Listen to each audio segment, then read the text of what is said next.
नमस्कार, बीएसटीवी देख रहे हैं आप और मैं हूं आपके साथ रोहित झा और मैं हूं आपके साथ ऋषभ राय। लगातार 5 राज्यों में मतगणना जारी है और बीएसटीवी पर सुबह से ये महाकवरेज जारी है। तो आपको बड़ी अपडेट बता दें, 5 राज्यों की मतगणना के बीच में पश्चिम बंगाल में भारतीय जनता पार्टी ऐतिहासिक रुझानों की ओर बढ़ रही है, ऐतिहासिक परिणामों की ओर बढ़ रही है और अभी 190 से ज्यादा सीटों पर भारतीय जनता पार्टी बनी हुई है। आंकड़े बदल रहे हैं, 193, 94 और 95 तक के आंकड़े बीजेपी दिखाई दे रही है। और तमिलनाडु में टीवीके ने उलटफेर किया है, बड़ा उलटफेर तमिलनाडु में दिखाई दिया है। और बिल्कुल साथी देखिए, असम में भी हैट्रिक मारने की ओर भारतीय जनता पार्टी आगे बढ़ रही है। और जैसा कि लगातार एग्जिट पोल में भी यह बताया जा रहा था कि असम में भारतीय जनता पार्टी अपनी सरकार को एक बार फिर से रिपीट कर सकती है, कुछ उसी तरह के जो आंकड़े हैं वो रुझानों में भी नजर आ रहे हैं। और साथ ही केरल में भी कांग्रेस गठबंधन की सरकार बन रही है, यानी कि राहत की खबर केरल से कांग्रेस पार्टी के लिए, खासतौर पे जिस तरह से अलग अलग राज्यों में झटके लगे, कांग्रेस पार्टी को कम से कम एक बड़ी राहत केरल में कांग्रेस पार्टी के लिए। कांग्रेस को यहां पर राहत है, लेकिन 4 राज्यों में, जहां 5 राज्यों में चुनाव था, 4 राज्यों में एनडीए की सरकार बनती दिखाई दे रही है, बीजेपी एनडीए की सरकार। और यहां पर सबसे बड़ी बात रोहित, जो कि पश्चिम बंगाल की जो ऐतिहासिक जीत की ओर भारतीय जनता पार्टी बढ़ रही है, ये अपने आप में सबसे बड़ा आज सेंटर पॉइंट है, क्योंकि लगातार भारतीय जनता पार्टी ने वो सक्रियता दिखाई, वो सारे एफर्ट्स, चाहे गृह मंत्री अमित शाह की लगातार मैराथन बैठकें हो, लगातार रोड शो हो, सभाएं हो, पीएम मोदी की 20 से ज्यादा सभाओं का जिक्र हो और लगातार जो दावे किए गए, और टीएमसी का यहां पर पीछे रहना, क्योंकि लगातार कई दावे किए गए हैं। और ऐसे में अब ये खासकर जो परिणाम देखने को मिल रहे हैं, ऐतिहासिक इसे बीजेपी बता रही है और वाकई में तस्वीर यहाँ पर काफी बदलाव देखने को मिल रहा है। बिल्कुल ऋषभ, और जैसा कि भय वर्सेस भरोसा की ये लड़ाई कही जा रही थी, कहीं ना कहीं भरोसा जो भारतीय जनता पार्टी ने कहा था कि यदि हम चुनाव जीतते हैं उसके बाद में कानून व्यवस्था को पश्चिम बंगाल में दुरुस्त किया जाएगा। साथ ही एक भरोसा जो वोटरों के बीच में जगाई गई, क्योंकि वोटर्स में इससे पहले हमने देखा था कि भय होता था, लेकिन इस बार खुलकर वोटर्स अपनी राय भी रख रहे थे। और बकायदा ऐसा शायद पहली बार रहा था पश्चिम बंगाल के चुनाव में जब वोटर्स टीवी पर बकायदा ये बता रहे थे कि वो किस पार्टी को चुनने वाले हैं। कहीं ना कहीं जो भय था उनका वो खत्म हुआ है। और बाकी चुनावों की तुलना में यदि देखें तो हिंसा इस बार नाम मात्र की रही है, बहुत छुटपुट घटना कहीं पर हुई है, लेकिन जिस तरह से हम देखते थे कि खूनों की नदियां बहा दी जाती थी, उस तरह की तस्वीर इस बार नहीं देखने को मिली है। और यही वजह है कि देखिए 93% से ज्यादा जो वोटिंग प्रतिशत था और वो भारतीय जनता पार्टी के लिए, यानी कि परिवर्तन के लिए था, वो भी ये आंकड़े स्पष्ट कर रहे हैं। तो देखिए, भयमुक्त चुनाव का जिक्र आपने किया, वाकई में जिस तरीके से तस्वीर देखने को मिली, 2,40,000 के सेंट्रल फोर्सेस के जो जवान थे, काफी उनका महत्वपूर्ण रोल रहा। तमाम बिंदुओं पर चर्चा होगी, तमाम फैक्टर्स हैं जो इस चुनाव में देखने को मिलेंगे, लेकिन ये अपडेट आपको हम बता रहे हैं। तमिलनाडु में सबसे बड़ी पार्टी बनी है टीवीके, जो कि एक्टर थलापति विजय की पार्टी है। 2024 में पार्टी रजिस्टर्ड होती है और 2026 में अब सीएम बनने के सबसे बड़े दावेदार हो गए हैं। पुडुचेरी में भी एनडीए की सरकार बनी है और यहां पर 22 के लगभग सीटों पर एनडीए की जो प्रत्याशी हैं वो आगे चल रहे हैं। 5 राज्यों के ये मतगणना है और ऐतिहासिक परिणाम पश्चिम बंगाल में देखने को मिल रहे हैं। और सबसे जो चौंकाने वाले या उलटफेर हुआ है वो तमिलनाडु में दिखाई दे रहा है, क्योंकि टीवीके यहां पर सबसे बड़ी पार्टी बन गई है और यहां पर डीएमके सत्ता से बाहर होती नजर आ रही है। और इसके अलावा असम का जिक्र लगातार होगा, क्योंकि असम में हैट्रिक भारतीय जनता पार्टी लगाने जा रही है। हिमंता बिस्वा शर्मा के नेतृत्व वाली बीजेपी यहां पर लगातार अच्छा प्रदर्शन कर रही है। कांग्रेस को उम्मीद थी, कड़ी टक्कर की बात कही जा रही थी, लेकिन वो टक्कर यहां पर नजर नहीं आई है। तो इस बीच देखिए, पुडुचेरी में 13 सीटों पर निर्णायक जीत घोषित कर दी गई है। हालांकि आधिकारिक घोषणा होना अभी बाकी है, लेकिन बहुत बड़ी जीत यहां पर देखिए, पुडुचेरी में 13 सीटों पर निर्णायक जीत घोषित कर दी गई है। और बहुत बड़ी जीत इसे देखा जा सकता है, क्योंकि आधिकारिक तौर पर हालांकि इसकी घोषणा नहीं हुई है, लेकिन जैसा कि हम लगातार आंकड़े भी आपको हम टेलीविजन स्क्रीन पर दिखा रहे हैं, पुडुचेरी में देखिए एनडीए को 22 से ज्यादा सीटें आई है, जबकि यूपीए 6 सीटों के साथ में बेहद पीछे है। और बहुत बड़ी जीत की तरफ यहां पर एनडीए एक बार फिर से सरकार बनाने की ओर एनडीए आगे बढ़ रही है। देखिए, एनडीए की पुडुचेरी में सरकार और जो महत्वपूर्ण आंकड़े सामने आ रहे हैं, यहां पर 13 सीटों पर निर्णायक जीत घोषित कर दी गई है। आधिकारिक घोषणा होना बाकी है और यहां पर तमाम जो नाम बताए गए हैं, जो प्रत्याशी आगे चल रहे हैं, थट्टान चावड़ी जो AINRC और साथ ही एन रंगासामी की जीत हुई है। इसके अलावा तमाम ऐसे नाम हैं जो आगे चल रहे हैं और एनडीए की यहां पर सरकार बनती नजर आ रही है।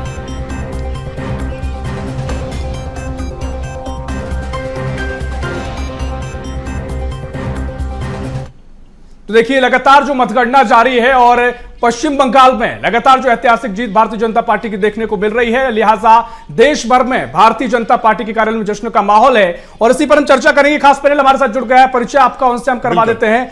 हमारे साथ रायपुर से भारतीय जनता पार्टी के प्रवक्ता मुकेश शर्मा जुड़ गए हैं।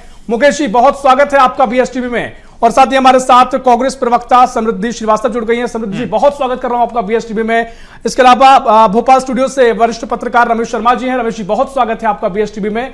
और छत्तीसगढ़ राजधानी रायपुर से कौशल स्वर्णवीर हमारे साथ जुड़ रहे हैं। कौशल जी, बहुत स्वागत है आपका, वरिष्ठ पत्रकार है आप, बहुत स्वागत है आपका। क्योंकि जिस तरीके से मतगणना जारी है, लगातार जो भारतीय जनता पार्टी खेमे में जश्न का माहौल है, मुकेश शर्मा जी, पहले आप ही के पास आऊंगा। इस जीत को आप कैसे देख रहे हैं? क्योंकि ऐतिहासिक जीत पश्चिम बंगाल में और लगातार जिक्र भारतीय जनता पार्टी ने किया और अब परिणाम भी आपके पक्ष में नजर आ रहे हैं। देखिए, निश्चित रूप से पश्चिम बंगाल की जनता ने पहली बार देखा होगा कि पश्चिम बंगाल के अंदर में पहली बार इतना हिंसा मुक्त चुनाव हुआ है। नहीं तो आप पिछले चुनाव में देखे होंगे किस प्रकार गोले, बम, बंदूक, गोली चलते थे और हिंसा हुआ करते थे।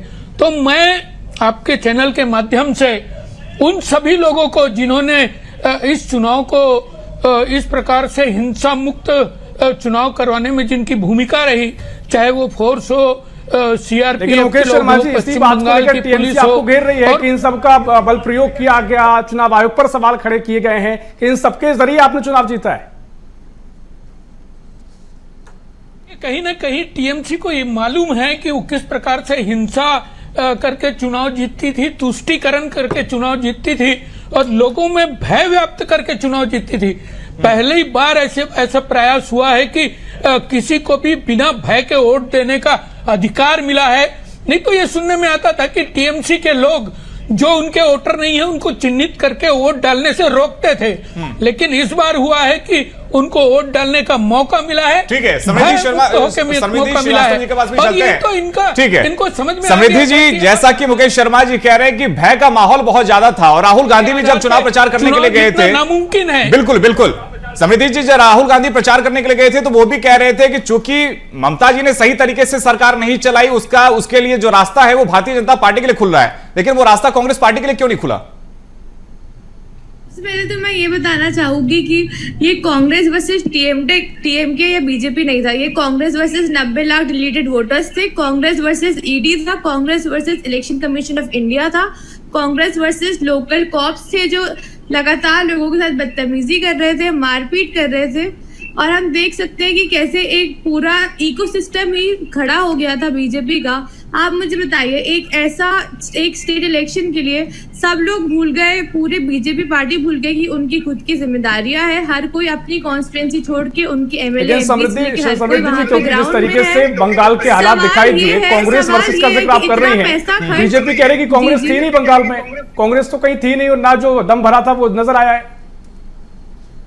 ऐसा कुछ नहीं था, भले ही वोट जैसा भी आया, पर हमें ये जानना जरूरी है कि मैं ये विश्वास से कह सकती हूँ कि वहाँ पे हर एक कांग्रेस कार्यकर्ता ने बहुत मेहनत करी है और उन्होंने अपना बेस्ट फुट फॉरवर्ड आगे रखा है। और भले ही नतीजे जैसे भी आए, पर जरूरी ये है कि लड़ाई आइडियोलॉजी की लड़ाई थी, लड़ाई बिल्कुल बिल्कुल ठीक है, आप विचारधारा की लड़ाई का जिक्र करेंगी, बहुत सारी चीजें जिन पर हम चर्चा करेंगे। हमारे साथ रमेश शर्मा जी भी जुड़े हुए हैं भोपाल स्टूडियो से। रमेश जी, मैं आपके पास आ रहा हूं क्योंकि जिस तरीके से पश्चिम बंगाल का जिक्र लगातार किया जा रहा है, पहले तो आप बताइएगा इन 5 राज्यों के चुनाव परिणाम को लेकर आपका क्या रिएक्शन है, और पश्चिम बंगाल जिसके दावे तमाम किए गए और भारतीय जनता पार्टी ने इसे श्यामा प्रसाद मुखर्जी से जोड़कर देखा, उनकी जन्मस्थली से जोड़कर देखा और इस बार उनको सच्ची श्रद्धांजलि की बात कह रही है। देखिए, सबसे पहले तो इन 5 चुनावों में 3 राज्यों में बदलाव के संकेत बराबर मिल रहे थे। केरल से मिल रहे थे, तमिलनाडु से मिल रहे थे, पश्चिम बंगाल से मिल रहे थे। और फिर इस बदलाव में मतदाता को अपना विकल्प चुनना था। यदि उसको अपनी सत्ता बदलना है तो उसको विकल्प किसका चुनेगी? अब अगर हम बंगाल में देखें तो मतदाता के सामने 2 ही विकल्प थे, एक भाजपा विकल्प थी, दूसरी कांग्रेस विकल्प थी। तो मुझे जो लग रहा है मतदाता ने भाजपा को चुना, उसके पीछे 2-3 कारण हो सकते हैं। एक तो अगर आप देखेंगे, कांग्रेस पिछले काफी दिनों से जो जमीनी मुद्दे हैं कहीं ना कहीं कांग्रेस उनसे दूर हो रही। कांग्रेस इस समय व्यक्तिगत हमले और मीडिया ओरिएंटेड मुद्दों पर ज्यादा है। बंगाल में अगर आप देखेंगे जमीनी मुद्दे टीएमसी ने उठाए, जमीनी मुद्दे भाजपा ने उठाए, और उसमें एक दो और कारण सबसे बड़ा था कि कहीं ना कहीं पिछले कुछ दिनों से जिस तरीके से बंगाल का लाइन ऑर्डर खराब हो रहा था, महिलाओं पर खुलेआम हमले हो रहे थे, कोई कल्पना कर सकता मेडिकल कॉलेज में घुस करके जिस तरह की घटनाएं घट गई, वो फिर मुख्यमंत्री बजाय असामाजिक तत्वों पे कार्रवाई करने के वो ये अपील कर रहे हैं कि महिलाएं देर रात को ना निकलें। तो स्वाभाविक रूप से एक ये मैसेज गया।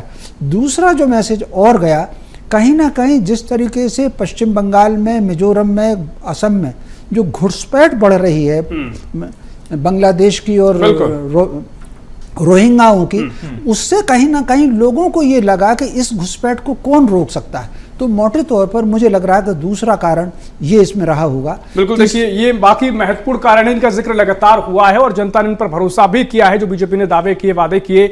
और क्योंकि समृद्धि जी, जैसा कि रमेश शर्मा जी कह रहे थे, रिएक्शन आपसे ले लेता हूं, फिर मैं कौशल जी के पास जाऊंगा। क्योंकि कांग्रेस का जिक्र लगातार हो रहा है, तो कांग्रेस क्योंकि बहुत सारी बातों को लेकर मैदान में थी, लेकिन कांग्रेस यहां पर पश्चिम बंगाल का जिक्र हो, अगर असम की बात जाए तो बीजेपी सिटिंग पार्टी है, सरकार है, तो रिपीट कर रहे हैं, लेकिन कांग्रेस का ग्राफ बढ़ता हुआ नजर नहीं आ रहा है। ठीक है, आपका केरल में अच्छा परिणाम देखने को मिल रहे हैं, लेकिन बाकी 4 राज्यों के लिए कांग्रेस को चिंतन की जरूरत दिखाई दे रही है। ऐसा देख के भी लग रहा था कांग्रेस पार्टी ने मानो पहले सरेंडर कर दिया है। वो जो एक लड़ाई दिखानी होती वो भी नजर नहीं आया। कार्यकर्ताओं में जो एक उत्साह होना चाहिए, वो जो एक जमीनी स्तर पे आपको जाके जब कार्यकर्ता आपके लड़ेंगे, आपको अपनी बात को रखनी होगी, वो कहीं पे नजर ही नहीं आ रहा था। चुनाव प्रचार में भी नजर नहीं आ रहा था। मुझे लगता है समृद्धि जी इसका भी जवाब देंगे। जी जी की बात का पूरा खंडन करती हूँ। हमारे हर एक कार्यकर्ता ने अपना दिल मन जान लगा के मेहनत करी है और भले ही परिणाम जैसे भी आए, पर हम केरला में जीत रहे हैं। मैं आप सबका ध्यान ले जाना चाहूंगी, जैसे कि हमारे वरिष्ठ पत्रकार जी ने बताया डिटेंशन के ऊपर, तो आप लोगों को मैं हाल ही की एक न्यूज बता दूं। दिल्ली में ही एक सुलाली नाम की महिला के साथ उनका 8 साल का बच्चा और उनके पति को डिटेन करके बांग्लादेश भेज दिया गया बीजेपी की सरकार ने, और फिर बांग्लादेश में बोला गया कि वो तो इनलीगली आए हैं। तो सवाल ये है कि ये अब बंगाल की जनता, ठीक है, कौशल जी के पास में भी चलते हैं। बिल्कुल, अब देखना होगा अवैध बांग्लादेशियों के साथ में अब आगे क्या किया जाता है। कौशल जी, जिस तरह से अब कांग्रेस पार्टी ये कह रही है कि कम से कम देखिए हमने केरल में तो सरकार बना लिया, लेकिन एक सच्चाई तो ये भी है कि केरल में हमेशा हमने देखा है कि 5 साल के बाद में जो भी गवर्नमेंट रहती है वो बदलती है। अगर 2021 को छोड़ दिया जाए, जहां पे लेफ्ट ने दोबारा से सरकार बना ली थी, तो क्या कांग्रेस पार्टी ने वाकई में वहां पर मेहनत की थी? आगे वहां की जो जनता है उसकी एक सोच है कि हर 5 साल में सरकार बदलनी है, तो ये तो पहले से तय माना जा रहा था। निश्चित तौर पर देखिए, केरल का जो परिणाम है, बिल्कुल 10 साल हो गए थे चुनाव, वहां पर जो पार्टी थी उसको, जो वहां पर केरल की जो सरकार थी, तो कहीं कहीं एंटी इनकम्बेंसी भी बड़ा, जो एलडीएफ की सरकार है उसके जो एंटी इनकम्बेंसी बड़ा फैक्टर काम करता है। क्योंकि आप लगातार जब निश्चित तौर पर 5-5 साल में जब सरकारें बदलती थी और 10 साल का कार्यकाल किसको मिलता है, तो जनता को एक अवसर मिलता है कि वो जो सरकार है उसके कामकाज की जो सूची है उसको बनाए और उसकी समीक्षा करे। तो निश्चित तौर पर वहां पर जो कांग्रेस समर्थित जो सरकार वहां बन रही, तो मुझे लगता है कि इसी बदलाव और जो एंटी इनकम्बेंसी का जो परिणाम है, उसके अलावा आप देखेंगे वहां पर कांग्रेस ने एक घोषणा की थी कि जो 3000 रुपए पेंशन देंगे, कहीं कहीं उनकी घोषणा एक मायने रखती है, और ये भी कहा गया था कि जो महिलाएं हैं वहां की उनको बस में सफर फ्री कराएंगे। तो कहीं कहीं मुझे लगता है कि जो सरकारें हैं, सरकारें बनने के पीछे जो मुख्य कारण होता है महिलाएं सबसे प्रमुख रही। आप तीनों 4-5 राज्यों में आप देखेंगे तो जितनी भी बड़ी घोषणाएं महिलाओं के लिए की गई, केरल में चाहे कांग्रेस ने की हो, तमिलनाडु में चाहे टीवीके ने की हो, बंगाल में चाहे बीजेपी ने की हो, तो मुझे लगता है कि महिलाओं के लिए जो वादे किए गए और जो घोषणाएं की गई, कहीं कहीं महिलाओं का जो वोट बैंक का बड़ा फैक्टर रहा। बंगाल की आप बात करेंगे, बंगाल में पिछले 3 चुनाव के जो परिणाम, जो 15 साल जहां ममता की सरकार रही, वहां पर महिलाओं का सबसे बड़ा वोट ममता दीदी को मिलता था। लेकिन इस बार जब पहले ही चरण में जब 90%, 95% जब वोटिंग हुई, तो कहीं कहीं ये लगने लगा था कि जो 3000 की घोषणा महिलाओं के लिए वहां पर की गई, इसका बड़ा फैक्टर। उसके अलावा जो जैसा शर्मा जी ने कहा, निश्चित तौर पर रात के 2 बजे के बाद महिलाएं ना निकले, जो ममता बनर्जी सीएम उनका बयान, उसके बाद मोदी जी का ये कहना कि भारतीय जनता पार्टी की सरकार आएगी तो रात के 2 बजे तो स्पष्ट है ना कि जैसा कहा जा रहा था कि महिलाओं को राशि दी जाएगी, और ये माना भी जाता है कि जिस भी राज्य में अगर किसी की सरकार होती है यदि सरकार महिलाओं को सहायता राशि देती है तो चुनाव में उसका फायदा मिलता है। लेकिन पश्चिम बंगाल में भी हमने देखा कि 1000 रुपए सहायता राशि दी जा रही थी, बाद में उसे 1500 भी कर दिया गया। 3000 का वादा भारतीय जनता पार्टी ने भी किया। लेकिन सहायता राशि पर जो महिला सुरक्षा का जो एक नैरेटिव सेट किया गया था कि यदि हम सरकार में आते हैं तो महिलाओं को सुरक्षा देंगे, फिर चाहे हमने देखा कि आरजीकर रेप पीड़िता की जो मां है उनको चुनाव में टिकट दे दी गई। इसके अलावा हमने देखा संदेश खाली की पीड़िता को टिकट दे दी गई। तो कहीं ना कहीं महिलाओं में भी एक सुरक्षा का वादा, एक भरोसा जगाया गया। प्रधानमंत्री ने जैसे ममता ने दीदी ने जो बात कही थी, जब घटना हुई कॉलेज मेडिकल कॉलेज की बात की, रात के 2 बजे के बाद महिलाएं घर से ना निकले, लेकिन उसका तोड़ जो प्रधानमंत्री ने दिया कि उन्होंने जब भाषण दिया उन्होंने स्पष्ट कहा था कि यदि भारतीय जनता पार्टी की सरकार बंगाल में बनती है तो महिलाएं रात के 2 बजे भी आसानी से घर से निकल सकती। और भारतीय जनता पार्टी ने शुरू से इसको मुद्दा बना, जो टीएमसी के गुंडागर्दी की बात उन्होंने उठाई, टीएमसी के जो इलीगल जो काम थे उनको कहीं कहीं लगातार हमलावर रही। तो मुझे लगता है इसी मुद्दे को लेकर भारतीय जनता पार्टी लगातार बंगाल में हमलावर रही। बिल्कुल कौशल जी, क्योंकि ये मुद्दे वाकई में काफी गूंजे हैं और जिस तरीके से ममता बनर्जी का बयान भी देखने को मिला था कि रात में लड़कियों को बाहर नहीं निकलना चाहिए, उस मुद्दे को भी काफी भुनाया गया। भारतीय जनता पार्टी ने इसको लेकर तमाम तरीके से प्रचार अभियान में इसका जिक्र किया। मुकेश जी, मैं आपके पास आ रहा हूं क्योंकि अब महिलाओं को लेकर बहुत सारे दावे कर दिए गए हैं, खासकर जो भरोसा जनता ने आप पर जताया है, सुरक्षा की बात जैसा कि रोहित कर रहे थे, और क्योंकि जिस योजना का जिक्र आप कर रहे हैं उसको लेकर ऑलरेडी 1500 रुपए दिए जा रहे थे, लेकिन जनता आप पर भरोसा कर रही है। तो ये 1500 वाला जो सीन है 3000 तक किया जाएगा, ये कब तक हो पाएगा? या शुरुआत से इसको देने की तैयारी है या फिर क्या कुछ इसको लेकर आगे की तैयारी देखने को मिलेगी? निश्चित रूप से भारतीय जनता पार्टी की सरकार छत्तीसगढ़ में बनी, चाहे मध्य प्रदेश में बनी, हमने जो भी वादे किए थे उस वादे को निभाने का काम हमने किया है। छत्तीसगढ़ में भी महिला सशक्तिकरण के तहत जो इनको महतारी वंदन की राशि मिलनी है वो चालू हो गई है और इसमें कोई दो मत नहीं है कि बंगाल में भी मिलेगी। लेकिन मुझे तो सबसे ज्यादा आश्चर्य होता है कांग्रेस पार्टी की सोच पर कि वो अभी भी उनको ये नहीं लग रहा है कि उनकी कमजोरी, उनके नकारापन के कारण आज ये स्थिति हुई है। कहीं ना कहीं आप लोगों को अगर इतना ही, आप बंगाल की छोड़िए, आप उन्नाव देख लीजिए, हाथरस देख लीजिए, मध्य प्रदेश में हर दिन हम कोई ना कोई सुन लीजिए समृद्धि जी, आपको मौका मिलेगा। लेकिन मुकेश जी, इसका जवाब आपको देना पड़ेगा ना। यदि महिलाओं को सहायता राशि आप दे भी देंगे, 3000 रुपए भी दे देंगे, महिलाओं को सुरक्षा मिले इसका भरोसा कैसे आप देंगे? क्योंकि अभी भी टीएमसी के सिंडिकेट एक्टिव है। बिल्कुल, मैं आप सुन लीजिए रोहित जी, मेरी पूरी बात होने दीजिए। यदि प्रश्न मेरे से है तो जवाब सुन लीजिए। बिल्कुल जवाब दीजिए। सुन लीजिए समृद्धि जी, चीखने से कुछ नहीं होगा। वैसे तो पैरों के नीचे इनकी जमीन ही कमाल है, फिर भी इनको यकीन नहीं। अरे क्या बात करते हैं ये, संवैधानिक संस्थाओं के ऊपर में आरोप लगा के, प्रधानमंत्री को गाली दे के आप लोगों से वोट लेंगे, आपको वोट मिलेगा, लोग आप पे विश्वास करेंगे।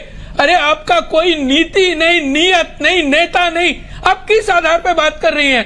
भारतीय जनता पार्टी की जहां भी सरकार है, आप यहां देख लीजिए, छत्तीसगढ़ देख लीजिए, मध्य प्रदेश देख लीजिए, महाराष्ट्र देख लीजिए, जो हमने मुकेश शर्मा जी, लेकिन अभी मेरा सवाल वही है, महिलाओं को सहायता राशि आप दे देंगे, 3000 रुपए तक दे देंगे, लेकिन महिलाओं को सुरक्षा का भरोसा कैसे दिलाएंगे आप? खासतौर पे अगर आप कहते हैं कि टीएमसी के गुंडे एक्टिव हैं, प्रधानमंत्री को भी हमने सुना था, उन्होंने कहा था कि जितने भी गुंडे हैं वो 30 अप्रैल तक सरेंडर कर दें। और मैं आपको करेक्ट करवा दूं, आप सुन लीजिए, मैं आपको करेक्ट करवा दूं। रात को 8 बजे के बाद महिलाओं को बाहर नहीं निकलने का बात ममता ने किया था। 2 बजे नहीं, 8 बजे के बाद। और उसी का विरोध महिलाओं ने किया था कि हम यदि प्राइवेट जॉब करते हैं तो ये कैसे हो सकता है कि रात को हालांकि मैं टाइमिंग का तो जिक्र कर ही नहीं रहा हूं, मैं तो महिला सुरक्षा की बात कर रहा हूं। रात के 2 बजे हो या सुबह के 8 बज रहे हो, महिलाओं को सुरक्षा मिलनी चाहिए। समृद्धि श्रीवास्तव जी, निश्चित रूप से महिला सुरक्षा हमारी प्राथमिकता में होगी, हमारे सरकार की प्राथमिकता में होगी। जवाब देते हैं ना, महिला आवाज कैसे नहीं आ पाएगी? हमको पैसा नहीं चाहिए, हमको सुरक्षा चाहिए। एक महिला होने के नाते ये मेरा हक है कि मैं मांगू सुरक्षा भी मिलेगा, समृद्धि भी मिलेगा, सब कुछ मिलेगा, चिंता मत करिए। डाल रहे हैं वो अच्छा है, आप डालिए, पर सवाल ये है कि आप सुरक्षा कब देंगे हमको? आप हमको वो मौका कब देंगे कि हम आके एम्पावर हो सके? बिल्कुल भय मुक्त होकर हमारी बहनें, हमारी माताएं अब कलकत्ता के अंदर में घूम सकती है।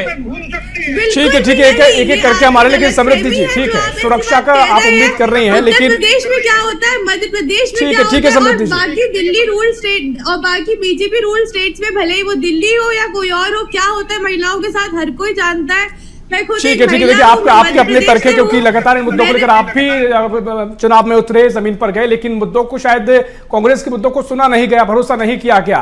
खैर ये बात ठीक है आपकी कि जो भी सरकार में है सुरक्षा की मांग उससे उम्मीद की जाती है। रमेश शर्मा जी मैं आपके पास आ रहा हूं, क्योंकि महिला सुरक्षा को लेकर बहुत महत्वपूर्ण, आपने पहले भी जिक्र किया, और साथ ही एसआईआर का मुद्दा भी काफी महत्वपूर्ण रहा, जिसको बड़ा फैक्टर माना जा रहा है, क्योंकि जिस तरीके से 10 से 11% जो वोट काटे गए और टीएमसी हो, विपक्षी दल हो, वही आरोप लगा रहे हैं कि यही खेल साबित हुआ है, क्योंकि जिन 140 के तकरीबन जो विधानसभा थी वहां पर 1000-2000 की वोट का अंतर भी ऐसी की विधानसभा पर था, और वो कवर कर लिया गया इसके जरिए। हालांकि इसके कारण बताया गया, तर्क बताया गया कि अवैध वोटर्स थे, बहुत सारी चीजों को जिक्र किया गया है। एक इंपैक्ट दोनों ही पार्टी की तरफ से माना जा रहा है। बीजेपी भी कह रही है कि एसआईआर का इंपैक्ट था, क्योंकि ऐसे वोटर्स जो वाकई में थे ही नहीं, बिल्कुल, वो कहीं पर एग्जिस्ट ही नहीं करते थे, वो भी वोट दे आते थे, लेकिन इस बार चूंकि वो वोट नहीं दे पाए, इसकी वजह से ही भारतीय जनता पार्टी को भी वोट मिला है। रमेश शर्मा जी एसआईआर का फैक्टर आप कैसे देखते हैं? निश्चित रूप से उसका प्रभाव पड़ा, क्योंकि उसका कारण यह है कि मतदाता सूची में कई फर्जी नाम थे, कई नाम डबल नाम थे, 2 स्थानों पर नाम थे, तो स्वाभाविक रूप से, और कई तो ऐसे लोग थे जो नागरिक भी नहीं थे और मतदाता बन गए थे, तो कुल मिलाकर के वो सारे के सारे नाम हटे, और इसका प्रभाव लगभग हर राजनीतिक दल पर पड़ा हुआ है। तो एक और बात, इतने नाम हटे हैं, लेकिन मुझे लग रहा है कोई वैधानिक व्यक्ति का नाम नहीं हटा, क्योंकि उसके इतने नाम हटने के बाद भी वहां पर शोर बिल्कुल नहीं उठा। इसका मतलब जो नाम हटे हैं वो जेन्युइन नाम हटे। लेकिन एक दूसरी बात जो आपने कहा महिला सुरक्षा की, जो भी सरकार वहां पर बनेगी उसके लिए 2 चीजें सबसे बड़ी चुनौती होगी, एक लाइन ऑर्डर को कंट्रोल करना और दूसरा महिला को सुरक्षा देना। जिस तरीके से वहां ग्रोहबंद एक्टिव हैं, न केवल महिलाएं असुरक्षित हैं, बल्कि महिलाओं को लेकर के, जिसको हम भाषा में कहें ह्यूमन ट्रैफिकिंग, ऐसे ग्रोह भी वहां पर सक्रिय हैं, उन पर कंट्रोल करना आने वाली सरकार को बड़ी चुनौती होगा, और इसके लिए वो क्या कदम उठाएगी ये हमको आगे आने वाले समय में देखने को मिलेगा। तीसरी जो एक और बड़ी चुनौती जहां पर होगी, वहां अगर आप देखेंगे इस पिछले कई वर्षों से वहां उद्योग क्यों कम हुए हैं, उद्योग कम होने के सरकार ये मुद्दा भी काफी देखने को मिला जी। सरकार की नीति के अलावा जो उद्योग वहां पर कम हुए हैं, ये लाइन ऑर्डर की सिचुएशन के कारण उद्योग कम हुए हैं। तो मैं समझता हूं असामाजिक तत्वों पर कंट्रोल करना, लाइन ऑर्डर को ठीक करना, गुंडों को ठीक करना, महिलाओं को सुरक्षा देना और उद्योगों की वापसी, ये मैं समझता हूं नई सरकार के सामने सबसे बड़ी चुनौती होगी। अब आगे आने वाले समय में इसको देखते हैं कि क्या निर्णय लेती है। लंबे अरसे बाद मेरे ख्याल से पहली बार पश्चिम बंगाल में भारतीय जनता पार्टी की सरकार बनी है। ऐसे में पश्चिम बंगाल में अगले 5 साल का क्या रोडमैप आप देखते हैं? किन रोडमैप के तहत, किन रणनीतियों के तहत भारतीय जनता पार्टी की सरकार आगे बढ़ने वाली है, और खासतौर पे पहला वर्ष भारतीय जनता पार्टी के लिए कितना खास होगा? वो कौन से पहले काम होंगे जिसको प्राथमिकता दी जाएगी? जो घोषणाएं होती है, खासकर जैसे आपने जो महिलाओं को 3000 देने की बात, सवाल आपने शर्मा जी से किया था, मुझे लगता है कि क्योंकि छत्तीसगढ़ हो, राजस्थान हो, मध्य प्रदेश हो, जहां भी भारतीय जनता पार्टी की सरकार बनी, तो निश्चित तौर पर 2 से 3 या 4 महीने के भीतर जो पहले उनका जो काम था वो महिलाओं को राशि देने का था, जो नगद राशि। लेकिन आप देखेंगे लगभग 2.25 करोड़ महिलाएं हैं बंगाल में, यदि उनको नगद राशि 3000 रुपए देते हैं तो कितना बड़ा फंड उनको देना पड़ेगा। ये सबसे बड़ी चुनौती इसलिए होगी क्योंकि कहीं न कहीं आपको राज्य के जो संसाधन है, राज्य के जो राजस्व है, उनसे ही उनको ये पैसे देने होंगे। तो मुझे लगता है ये सबसे बड़ी चुनौती उनको नगद राशि देने की होगी। उसके अलावा जो महिलाओं की सुरक्षा को लेकर जो बात कही, सबसे पहला काम, और उसके अलावा जो मेक इन इंडिया की जो बात भारतीय जनता पार्टी करती है, और कहीं कहीं तो स्थानीय जो वहां के रोजगार जनरेट करने के लिए जो संसाधन बढ़ाने की जो बात कही, जैसा शर्मा जी ने कहा कि अभी जो उद्योगों को लेकर कहीं कहीं बंगाल इतना बड़ा प्रदेश होने के बाद वहां पर बाहर के उद्योग क्यों नहीं आते। तो मुझे लगता है इंडस्ट्रीज जब तक वहां पर इंडस्ट्रियलाइजेशन होगा, वहां के स्थानीय लोगों को जब रोजगार मिलेगा, तो मुझे लगता है रोजगार, खासकर आप देखेंगे जब बात हुई 15 साल का जो युवा वहां का है, अभी तक सिर्फ ममता बनर्जी की सरकार देखा था, उनको भी भारतीय जनता पार्टी ने सोनार बांग्ला के नाम से रिझाने की बात कही है, और जो रोजगार की बात उन्होंने की। तो मुझे लगता है कि इस तरह के जो युवा जो अभी फर्स्ट टाइम के जो वोटर होंगे, जो 18 से 21 साल के, उनको कहीं नहीं भारतीय जनता पार्टी ने इस तरह से उनको झुकाव किया कि रोजगार आएंगे, यहाँ पर संसाधन आएंगे, यहाँ पर जो नए जनरेशन के जो लोग हैं उनको यहीं पर हम रोजगार के। ठीक है, मुकेश शर्मा जी से जवाब देते हैं। मुकेश शर्मा जी, वादे कई सारे कर दिए गए, लेकिन उन वादों को पूरा कैसे करेंगे?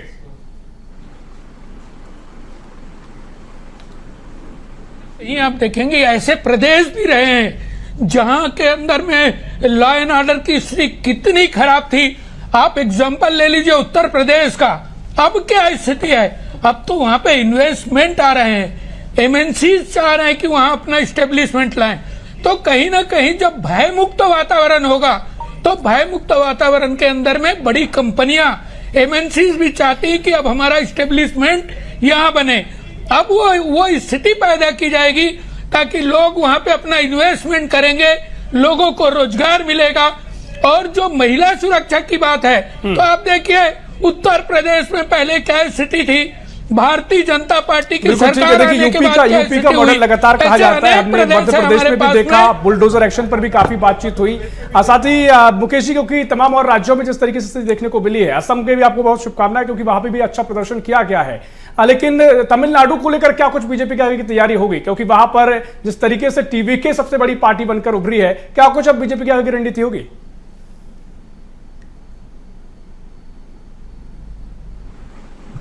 मुकेश शर्मा जी। जी जी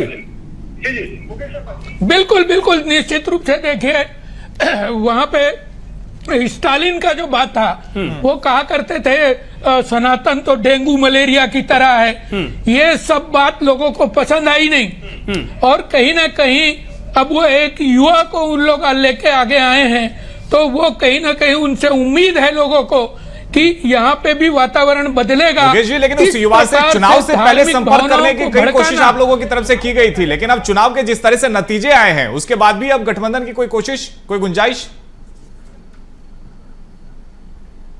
देखिए ये तो बहुत बड़े स्तर की बात है। हमारे बड़े नेता बैठे हुए हैं दिल्ली के अंदर में, वो उनसे क्या बात हो रही है, लेकिन ऐसा लग नहीं रहा है कि उनको भी पूरा बहुमत मिल रहा है। कहीं ना कहीं उनको वो भी बहुमत से पूरा नीचे हैं। तो बाद में क्या वातावरण बनता है वो ठीक है, भविष्य की कल्पना से छोड़ देते हैं। समृद्धि जी आपके पास आते हैं, क्योंकि जिस तरीके से कांग्रेस को लगातार अभी चिंतन करने की जरूरत क्या से दिखाई देती है। हर बार हम चुनाव दर चुनाव देखते हैं कांग्रेस चिंतन कर रही है, लेकिन वो जमीन पर कुछ नजर क्यों नहीं आ रहा है। और इस बार जिस तरीके से तमाम 4 राज्यों में जहां पर आपने असम में दम भरा था कि असम में वो टक्कर देखने को मिलेगी, वहां पर भी नतीजे आपके पक्ष में नजर नहीं आए। तो कांग्रेस को चिंतन की बहुत गहरी आवश्यकता नजर आ रही है। पहले मैं आप सबको ये बता देना चाहूंगी केरला में हमारी बिल्कुल सरकार बन रही है और जहाँ पे भी नहीं बन रही है बिल्कुल जो भी कमियां हैं उस पर कांग्रेस पार्टी काम करेगी। पर हमारे एक एक कार्यकर्ता ने बहुत मेहनत करी है और असम में ये जिनके अंदर बीजेपी जीत रही है, हेमंत बिस्वास, उनको तो ये करप्शन के इन्होंने चार्जेस लगाए हैं। तो शर्म आनी चाहिए भारतीय जनता पार्टी को कि पहले आप बोलते हैं कि कोई इंसान करप्ट है, कोई इंसान ये है, कोई इंसान वो है। आप लोगों ने क्या इस प्रकार की एक वॉशिंग मशीन जो एक आप लोगों ने बना के रखी कि जैसे ही कोई इंसान इनकी पार्टी में जुड़ता है। समृद्धि जी, क्योंकि बहुत सारे आरोप लगाए जाते हैं, आप आरोप लगाते हैं, बहुत सारे तर्क वहां से भी दिए जाते हैं, लेकिन सवाल ये कि संगठन स्तर पर कांग्रेस वो काम क्यों नहीं कर पा रही है, वो सक्रियता, वो चीजें नजर नहीं आ रही हैं जो लगभग होनी चाहिए। जो जिस तरीके से अलग अलग राज्यों में आप तस्वीरें देख लीजिए, कई जगह आपसी फूट की बात होती है, तो वो सक्रियता, वो संगठन की शक्ति नजर नहीं आई। संगठन की शक्ति है, बिल्कुल मैं इस बात का खंडन करती हूँ। भले ही नतीजे जैसे भी हो, पर हमें ये बात जानना चाहिए कि जो कांग्रेस की लड़ाई है वो दलितों की है, शोषितों की है, हर एक वर्ग की लड़ाई है जो अपनी आवाज नहीं उठा पा रही है। तो समृद्धि जी, हर वर्ग को फिर आपको वोट नहीं करना चाहिए, लेकिन चुनाव के नतीजे में वो नजर क्यों नहीं आता? बिल्कुल हम देख सकते हैं केरला में बिल्कुल नतीजे में हमको नजर आ रहा है। हिमाचल प्रदेश में हमारी, क्योंकि पश्चिम बंगाल में भी आपने कहा कि हमको उम्मीद है कि महिलाओं को सुरक्षा मिलनी चाहिए, देनी चाहिए, लेकिन आप भी मैदान में थे, आपने भी बातें दोहराई थी कि हम भी सुरक्षा लाएंगे, हम भी महिलाओं के लिए काम करेंगे, लेकिन भरोसा आप पर नहीं किया गया। अब उस संगठन की कमी है, किससे कहां कमी रह जा रही है, मुझे लगता है बड़े चिंतन की आवश्यकता है। रमेश शर्मा जी, मैं आपके पास आ रहा हूं। जी समृद्धि जी, कमी ये है कि हमको ये बात समझना बहुत जरूरी है राय जी कि ये जो लड़ाई थी ये सिर्फ बीजेपी या टीएमके के अगेंस्ट नहीं थी, ये ईडी के अगेंस्ट थी। हम देख सकते हैं पूरा इंस्टीट्यूशनल मैकेनिज्म इन्होंने हैक करके रखा था, उसके अगेंस्ट थी। कहीं ना कहीं हम बार बार वीडियोस देखते हैं किस तरीके से इनके जी, लेकिन समस्या ये है कि जब जहां आपकी सरकार आ जाती है वहां पर बीजेपी आप पर आरोप लगाती है कि आपके सुर बदल जाते हैं, लेकिन यहां पर एक परंपरा सी बन गई जहां पर भारतीय जनता पार्टी की जीत होती है। क्योंकि 2021 का चुनाव भी रहा था, तब बीजेपी यहां पर नहीं आ पाई थी, 77 सीटों की बढ़ोतरी की थी, लेकिन भारतीय जनता पार्टी ने वो संगठन में सक्रियता दिखाई, बूथों को मजबूत किया। वही सवाल था कि वो कांग्रेस में नजर नहीं आता है। खैर रमेश शर्मा जी, मैं आपके पास आ रहा हूं, कांग्रेस की इन तमाम परफॉर्मेंस को आप कैसे देखते हैं, क्योंकि लगातार चुनाव दर चुनाव ये तस्वीर आम होती जा रही है। स्वाभाविक रूप से इसके पीछे सबसे बड़ा कारण ये है, जो मैंने पहले भी कहा, कि कांग्रेस को आत्मचिंतन करना, आत्मचिंतन अपने मुद्दों पर करना, अपनी कार्यशैली पर करना, अपने कार्यकर्ताओं पर करना और अपने संगठन पर करना। किसी दूसरे पर आरोप लगाना जितना सरल होता है उतना ही कठिन अपनी कमियों को दूर करना। तो रमेश जी, आपको लग रहा है कि आत्ममंथन किया जा रहा है कांग्रेस पार्टी के भीतर? क्या चीज? आपको लग रहा है कि आत्ममंथन कांग्रेस पार्टी के भीतर में होता है, क्योंकि एक के बाद एक हर राज्य में कांग्रेस पार्टी लगभग हावी हो रही है? नहीं, निश्चित रूप से कांग्रेस ने वो समय चला गया जब आत्ममंथन वो किया करते थे। इसके अलावा कांग्रेस के अंदर ऐसे उदाहरण भी हैं, अगर विपक्ष के नेता ने कोई अच्छी बात की है तो उसकी सार्वजनिक प्रशंसा। मैं उदाहरण देना चाहता हूं, संसद के भीतर नेहरू जी ने अटल जी की प्रशंसा की, राम मनोहर लोहिया की प्रशंसा की। आगे चल करके 71 के युद्ध में इंदिरा जी ने अटल जी को बुलाया और उनसे कहा कि आपको ऐसा ऐसा करना। लेकिन अब ये सारी की सारी परंपराएं खत्म हो गई। कांग्रेस जो है कहीं ना कहीं मुद्दे के बजाय व्यक्तिगत आक्षेप के ऊपर आ गई। मुझे कई बार ऐसा लगता है कि कांग्रेस के भीतर ही जो बड़े नेता थे उनकी नीतियों पर मुझे लग रहा है कि कहीं ना कहीं कांग्रेस उनसे दूर है। एआई पर बहुत ज्यादा उसका भरोसा रह गया है। तो मैं समझता हूं उनको आत्ममंथन करना, समय के साथ अगर जमीनी मुद्दे क्या हो सकते हैं उनको उठाना। बिल्कुल ठीक आप कह रहे हैं रमेश जी, क्योंकि समृद्धि जी ने जिक्र किया कि हम सक्रिय थे, सभी सीटों पर चुनाव भी लड़े हैं। लेकिन समृद्धि जी, वो तस्वीर वो इसलिए नजर नहीं आई कि आप अमित शाह को देखिए, उनकी लगातार सभाएं देखिए, 50 के करीब सभाएं की, 3-3 बजे तक रात को बैठक के हमने तस्वीरें देखी, या फिर लगातार जो प्रधानमंत्री मोदी की 20 सभाएं हुई और तमाम राज्यों में भी सक्रिय रहे। तो वो आपके बड़े नेता कहां नजर आए? राहुल गांधी या तमाम बड़े नेताओं की कितनी सभाएं पश्चिम बंगाल में हुई या अन्य राज्यों में देखने को मिली? वो आखिर तो अपने पार्टी का इंटरनल मैटर है, और अगर कोई अपनी मीटिंग्स को ऐसे पब्लिसाइज कर रहा है और अगर कोई नहीं कर पा रहा है, इसका मतलब ये नहीं है कि कांग्रेस में मीटिंग नहीं हुई। बराबर कौशल जी से भी जवाब लेते हैं कांग्रेस। ठीक है कौशल जी, जिस तरह से कांग्रेस पार्टी का प्रदर्शन रहा है और ऋषभ जिस और इशारा कर रहे हैं कि भारतीय जनता पार्टी ने पूरी मेहनत की थी, रणनीति बनाई थी, और भारतीय जनता पार्टी की जो एक खासियत है, ऐसा नहीं है कि अगर आप ये चुनाव में नतीजे देख रहे हैं तो इसका इसी वर्ष से शुरुआत हो गई हो या फिर इलेक्शन की डेट की घोषणा के बाद से शुरुआत हो गई हो। पूरे थ्रू आउट द ईयर उनका पूरा प्रैक्टिस चलता रहता है। पिछले चुनाव से ही 2021 से ही हम देख रहे हैं कि लगातार जो उन्होंने ग्राउंड पे खुद को मजबूत किया, बूथ स्तर पे जहां जहां पे उनके कार्यकर्ता नहीं थे वहां पे कार्यकर्ता बनाए गए, और वही एक जो रणनीति है वो कहीं ना कहीं कांग्रेस पार्टी में नजर नहीं आती है। कौशल जी, देखिए, निश्चित तौर पर आपने जो बात कही, भारतीय जनता पार्टी को सभी राजनीतिक दलों को सीखना चाहिए, क्योंकि 2006 में 3 सीटें थी वहां पर भाजपा की बंगाल में, और आज 2026 यानी कि आप मात्र 10 साल में भारतीय जनता पार्टी वहां की सबसे बड़ी पार्टी बनती है और लगभग 200 सीटों के साथ सरकार बनाती हुई दिख रही। और कहीं कहीं जो आपने स्ट्रेटेजी की बात की, मुझे लगता है कि अमित शाह जी ने लगभग 15 दिन तक वहां पे कैंप किया था, और वहां पर लगभग जो 80,000 बूथ है, क्योंकि भारतीय जनता पार्टी की सबसे बड़ी ताकत जो हम समझते हैं वो बूथ मैनेजमेंट है, और जो 80,000 बूथों को उन्होंने 3 भागों में डिवाइड किया था। अमित शाह ने जब बैठक की तो उन्होंने 80,000 बूथों को वहां के बंगाल के जो भारतीय जनता पार्टी के जो नेता उनके साथ बैठक करके 3 भागों में डिवाइड किया था, कमजोर, मध्यम और ताकतवर। तो मुझे लगता है कि जब तक आप इस तरह के बूथ मैनेजमेंट पर फोकस नहीं करेंगे, चाहे कोई भी राजनीतिक दल हो, क्योंकि निचले स्तर का कार्यकर्ता पदाधिकारी आपको वोट दिलाता है, आपके जो भाषण देने वाले नेता है या जो बड़े बड़े रैली करके जाने वाले नेता वो वोट नहीं दिलाते, वोट दिलाने वाला नेता आपका बूथ का कार्यकर्ता होता है। तो कहीं कहीं भारतीय जनता पार्टी की जो बूथ मैनेजमेंट है मुझे लगता है कि सबसे मजबूत है, और यही बूथ मैनेजमेंट आगे काम आया, और इसी के तहत जब लगातार जो असम में जो ममता ने जो गलती की उसको उन्होंने कहीं क्या उसको हर बार उन्होंने गुनाया। तो मुझे लगता है कि जिस तरह की रणनीति के तहत भारतीय जनता पार्टी की वहां पे कौशल जी यहाँ पे आपको रोकना चाहेंगे, और देखिए चुनावी नतीजों को लेकर ही छत्तीसगढ़ बीजेपी प्रदेश अध्यक्ष किरण सिंह देव से बीएसटीवी ने खास बातचीत की है, सुनवाते हैं आपको। बीजेपी प्रदेश अध्यक्ष किरण देव बीजेपी कार्यालय पहुंचे हैं, पूरा जश्न का माहौल है और अपने कार्यकर्ताओं के बीच में पहुंचे हैं, सीधे बातचीत करेंगे। सर, एक बड़ा देखिए कि प्रदेश अध्यक्ष यहां पर पहुंच चुके हैं और बड़ी संख्या में कार्यकर्ता यहां पर पहुंचे हैं, झाल मुड़ी से उनका स्वागत किया जा रहा है, से ही यहां पर बातचीत करेंगे वो किया गया। और यही सर झाल मुड़ी का असर कितना रहा? प्रधानमंत्री जी का नियत नीति, उनका नेतृत्व, उनका विकास के कार्यक्रम, इस पे ये प्रभाव है इस पूरे जीत का। इधर जाना है क्या? सभी जगह जश्न मनाया जा रहा है, सभी जगह जश्न मनाया जा रहा है, खा भी रहे हैं। पूरा देश खुश है, छत्तीसगढ़ तो है ही, पूरा देश खुश है। देखिए कि यहाँ पर प्रदेश अध्यक्ष किरण देव सिंह पहुंच गए हैं और यहाँ पर जो है उनका स्वागत किया जा रहा है, क्योंकि छत्तीसगढ़ के नेताओं की एक बड़ी जिम्मेदारी रही वहाँ पर। और झालमुड़ी जो प्रधानमंत्री ने खाया, वो झालमुड़ी का असर देखिए कि पश्चिम बंगाल में दिखा और तमाम कार्यकर्ता वहाँ पर पहुंचे और जीत हासिल की। देखिए किस तरह से यहाँ पर जश्न मनाया जा रहा है, बड़ी संख्या में, हजारों की संख्या में कार्यकर्ता मौजूद है। आतिशबाजी कर उनका स्वागत किया गया और बीजेपी कार्यालय में ढोल नगाड़ों के साथ पश्चिम बंगाल चुनाव का जश्न जो है वो मनाया जा रहा है। कैमरामैन भूपेन नीलमरकर के साथ अविनाश चंद्रवंशी, बीएसटीवी, रायपुर। तो देखिए ये तस्वीरें आपको हम दिखा रहे थे जिस तरीके से जश्न का माहौल है, और चर्चा पर दोबारा लौटेंगे। मुकेश शर्मा जी मैं आपके पास आऊंगा, क्योंकि जिस तरीके से झालमुड़ी का जिक्र हो रहा है, अब तमाम फैक्टर्स की बात कही जा रही है, तो इसको भी बताइएगा, झालमुड़ी का असर है या मछली भात का असर है? एसआईआर को लेकर भी जिक्र हुआ है। देखिए रोहित जी, चाहे वो टीएमसी हो या कांग्रेस पार्टी हो, लगातार एसआईआर को लेके लोगों में भ्रम फैलाने का काम करती रही। वास्तव में एसआईआर है क्या, एसआईआर से हुआ क्या? हमारे प्रदेश में भी हुआ है।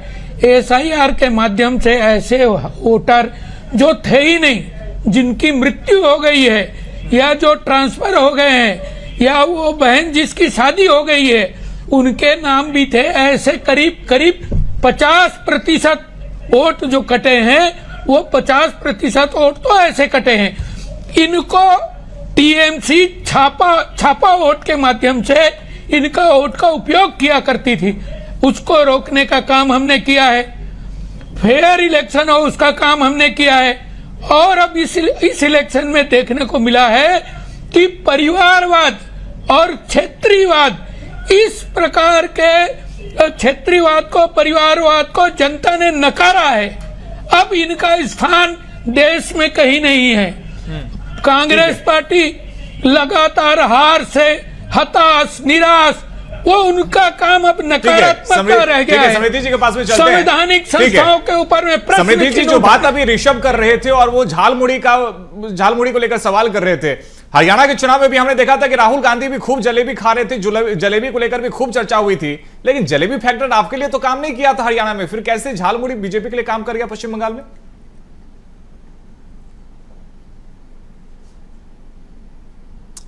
समृद्धि जी आवाज पहुंच पा रही है? ठीक है, इसी सवाल को लेकर कौशल जी के पास में चलते हैं। कौशल जी, देखिए निश्चित तौर पर झालमुड़ी, मुझे लगता है कि पूरे देश में भी झालमुड़ी बेचने वालों की संख्या बढ़ गई है। और आप देखेंगे भारतीय जनता पार्टी के जो कार्यालय है, इवन टीवी चैनलों के दफ्तर में हमने बहुत सारे झालमुड़ी बेचने वालों को देखा आज।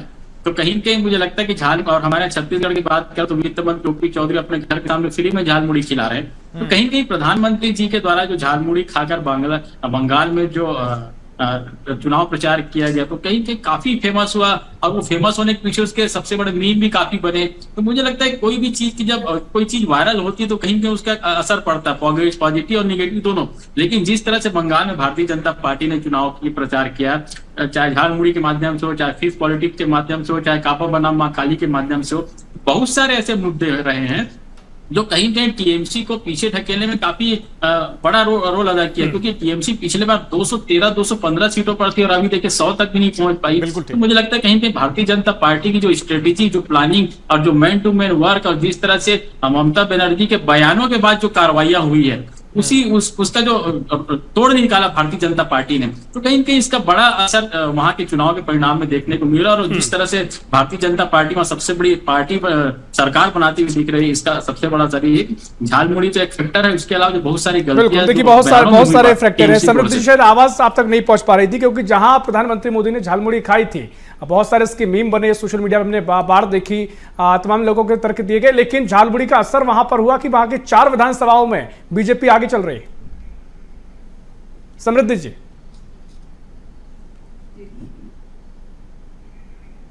आप आवाज सुन पा रही हैं समृद्धि जी? हाँ जी अब आ रही है आवाज। क्योंकि झालमुड़ी का जिक्र लगातार हो रहा है, क्योंकि आपके नेताओं ने भी जब पीएम मोदी ने खाई तो हमने कई नेताओं को देखा वो भी झालमुड़ी खाते नजर आए थे। लेकिन जहां पर झालाग्राम की बात है, वहां के आसपास की 4 विधानसभाओं में भी बीजेपी आगे चल रही है। तो झालमुड़ी फैक्टर को आप कैसे देख रहे हैं?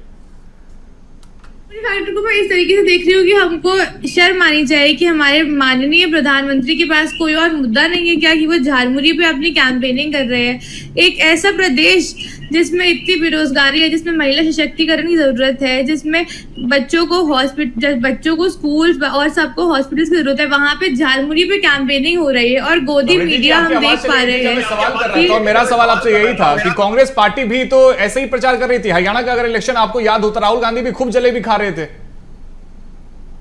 वो आप अगर उसको उस तरीके से देख रहे हैं तो हमको ये बात जरूरी है जानना कि राहुल गांधी जी ने जो खाया था वो सिर्फ प्रचार के लिए नहीं खाया था और वो लगातार बाकी मुद्दों में भी बात कर रहे थे जो जरूरी है वहाँ पे। और हम देखते हैं कि जो बीजेपी की कैंपेनिंग है वो काफी हॉलो है इन इटसेल्फ। और हमको ये बात बहुत जरूरी है जानना कि बंगाल में, और बार बार मैं यही कहना चाहूँ कि नारी सशक्तिकरण की ये लोग जो बात कर रहे हैं, एक नारी होने के नाते की मेरे लिए बहुत ही ठेस की बात है कि मेरा होना, एक नारी का होना इन लोगों ने सिर्फ सिंबोलिज्म बना के रखा है। और इनको मेरा पहला सवाल यही है मुकेश जी से कि आप पहले यूपी, एमपी, दिल्ली और बाकी ठीक है, इस पे एक रिएक्शन ठीक है, आप इस बात का जिक्र कर रहे हैं, लेकिन एक मुकेश शर्मा जी की रिएक्शन आपसे ले लेते हैं क्योंकि हरियाणा में जलेबी का जिक्र कांग्रेस के नेता करते हैं तो एक अलग विषय हो जाता है। यहाँ वो कह रहे हैं कि आप प्रचार के लिए सब कर रहे हैं।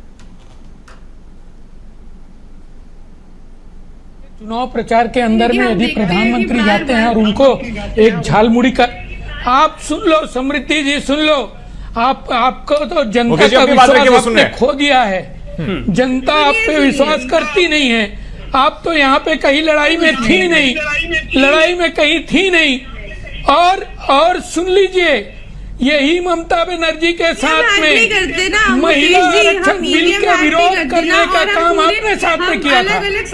आप महिला आरक्षण बिल का विरोध टीएमसी के साथ मिलकर कर रही थी। आपको आप याद कर लीजिए।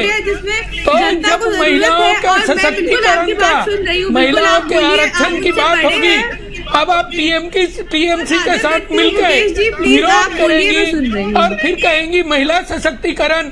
तो ये दोनों बात तो जनता समझती है, जनता को मालूम है। ठीक है, देखिए आपके अपने तर्क होते हैं, समृद्धि जी के अपने तर्क हैं, लेकिन सबसे बेहतर बात यह है, लोकतंत्र की जो सबसे महत्वपूर्ण बात है कि जनता ही चीज समझ लेती है, जनता ही जानती है कहाँ भरोसा करना है, क्योंकि सभी जनता के भले की बात करते हैं, अपने आप को हितैषी बताते हैं। ठीक है मुकेश जी, ठीक है मुकेश जी, समृद्धि जी, आपने बात नतीजे आ गए। समृद्धि जी, मुकेश जी, अब तो नतीजे आ गए, अब तो कम से कम लड़ना छोड़ दीजिए, अब तो नतीजे आ गए, जनता ने फैसला कर लिया, सरकार बन गई है, जिसकी बननी है सरकार बन जाएगी, शपथ ग्रहण भी हो जाएगा। लेकिन अब मुझे लगता है कि कम से कम अब चर्चा पे बात कर लेते हैं, फैक्ट पे बात कर लेते हैं। रमेश शर्मा जी, जैसा कि बात किया जाता है झालमुड़ी को लेकर के, लेकिन अब आप जब पश्चिम बंगाल में आप देख रहे थे कि इससे पहले जब चुनाव हुआ था 2021 में, तो जो सबसे ज्यादा नुकसान बीजेपी के लिए किया था वो एक नैरेटिव जो कांग्रेस पार्टी की तरफ से, खासतौर पर टीएमसी की तरफ से सेट की गई थी कि बाहरी लोग और गुजराती लोग आके शासन करेंगे पश्चिम बंगाल में। लेकिन जब प्रधानमंत्री झालमुड़ी खाते हैं तो वहां की जनता से कनेक्ट करते हैं, और यही कोशिश बार बार की गई। और मछली भात भी जब नैरेटिव ये फैलाने की कोशिश की गई थी कि देखिए अगर बीजेपी की सरकार बन जाएगी तो कोई यहाँ पे नॉनवेज नहीं खा पाएगा, बाकायदा बीजेपी के नेता जाते हैं और खा के बताते हैं कि देखिए हम तो शौक से खाते हैं और आप भी खाएंगे। तो ये कितना काम करता है? देखिए, मोटे तौर पर वो समय चला गया जब कोई भी भ्रामक मुद्दा उठा करके आप जन भावनाओं को बदल देते थे, राय बदल देते थे। आज चूंकि अगर आप देखेंगे, आज अब भ्रामक मुद्दों की राजनीति लगभग कम होती चली जा रही है। तो ममता बनर्जी ने जितने भी मुद्दे उठाए, बंगाली और नॉन बंगाली का मुद्दा उठाया, या मान लीजिए ये उन्होंने मछली खाने का मुद्दा उठाया, तो जिस ताकत के साथ भाजपा ने खंडन किया है, तो कहीं ना कहीं वो मुद्दा 1% भी असर नहीं डाल पाया। तो कहीं ना कहीं ये बात को लेकर के, जो मैंने थोड़ी देर और पहले भी कहा था कि अब वो समय चला गया हल्के मुद्दे उठा करके, शोर मचा करके, लोगों का ध्यान हटा करके। अब आपको जो भी राजनीतिक दलों को आगे बढ़ना है, आपको अब जमीनी मुद्दे उठाना, लोगों के हित की बात उठाना, उनको लगना चाहिए कि हमारा हित किससे होगा, हमारे क्षेत्र का हित किससे होगा, ये भाव आपको पैदा करना। ममता बनर्जी भी अगर किस बात पर आई थी, अपनी माटी को लेकर के, महिलाओं के विकास को लेकर के जो सरकार में आई थी। लेकिन अगर आप देखेंगे तो उनके कार्यकाल में ये जो दो बातें रही हैं, महिला को लेकर के और विकास को लेकर के, ये इन 15 वर्षों में इन दोनों बातों पर वो कमजोर रही। अब अगर भाजपा ने ये दोनों नारे दिए हैं तो मान करके चलिए कि अगर इन पर शक्ति के साथ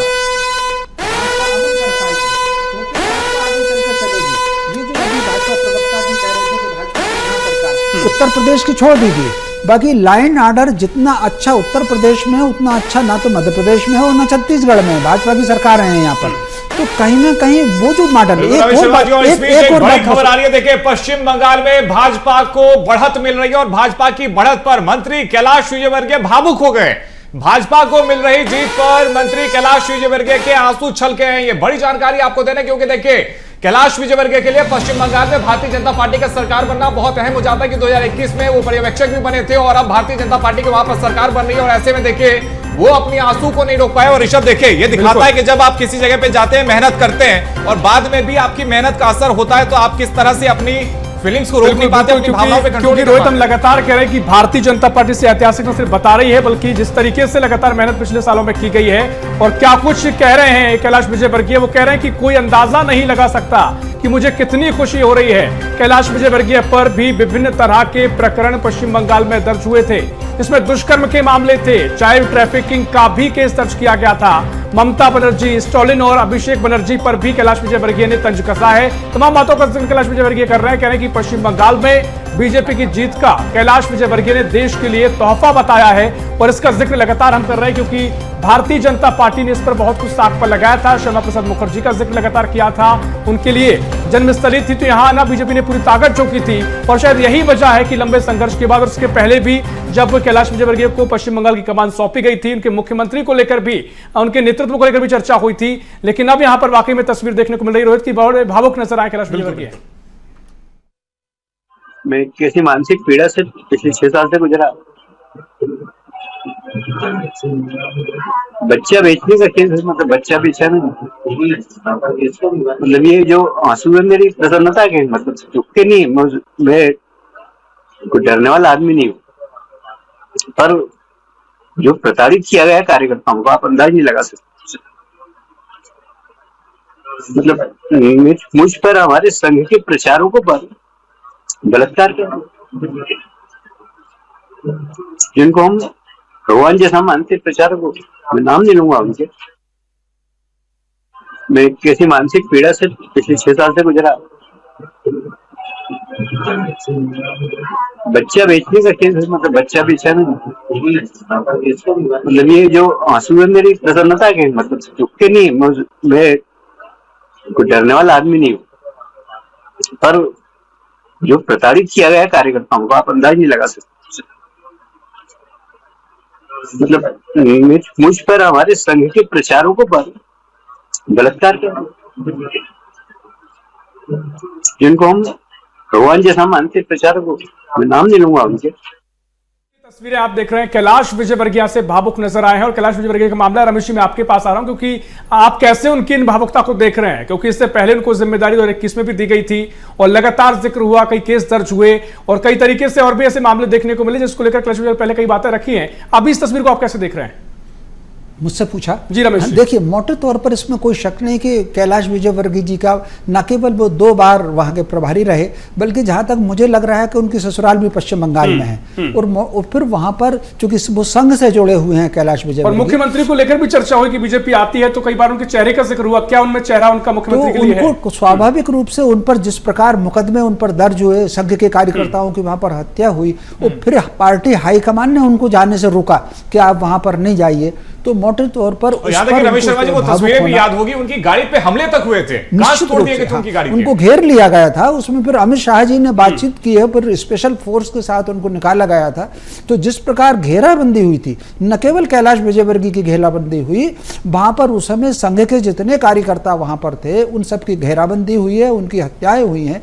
तो कुल मिलाकर के इसके कारण अब आज अगर परिणाम बदला है, वो परिणाम भी फिर ये साधारण तरीके से नहीं बदला है। उम्मीद से ज्यादा, अनुमानों से ज्यादा भाजपा को सीटें मिली हैं, तो उनका भावुक होना स्वाभाविक है। अब वो बहुत उत्साह के साथ बंगाल जा सकेंगे। बिल्कुल, क्योंकि लगातार ये जिक्र बीजेपी करती आई है कि बहुत सारे कार्यकर्ताओं को अपनी जान तक गंवानी पड़ी है और उसको लेकर लंबा संघर्ष का जिक्र बीजेपी करती है और वाकई में वो तस्वीर यह नजर आई है, परिवर्तन तो हुआ है। कौशल जी मैं आपके पास आ रहा हूं क्योंकि जिस तरीके से जीत भारतीय जनता पार्टी की ओर दिखाई दे रही है, अभी तक जो बहुमत से बहुत आगे बीजेपी निकलती दिखाई दे रही है, क्या बड़ा बदलाव अब आगे आप देखते हैं? क्योंकि कहा जा रहा था कि अगर ममता बनर्जी दोबारा सरकार में आती है तो देश में विपक्ष का बड़ा चेहरा होंगी और कांग्रेस को भी उनके साथ चर्चा करने की भी आवश्यकता पड़ेगी। लेकिन अगर टीएमसी हार रही है यहाँ से और बीजेपी की सत्ता में आने से क्या बड़ा बदलाव देख रहे हैं, क्योंकि ऐतिहासिक जीत से बीजेपी बता रही है। श्यामा प्रसाद मुखर्जी का जिक्र मैं लगातार कर रहा हूं, लगातार इसको लेकर बीजेपी ने बातें कही हैं और वो अब जमीन पर उतरते हुए चीजें दिखाई दे रही हैं।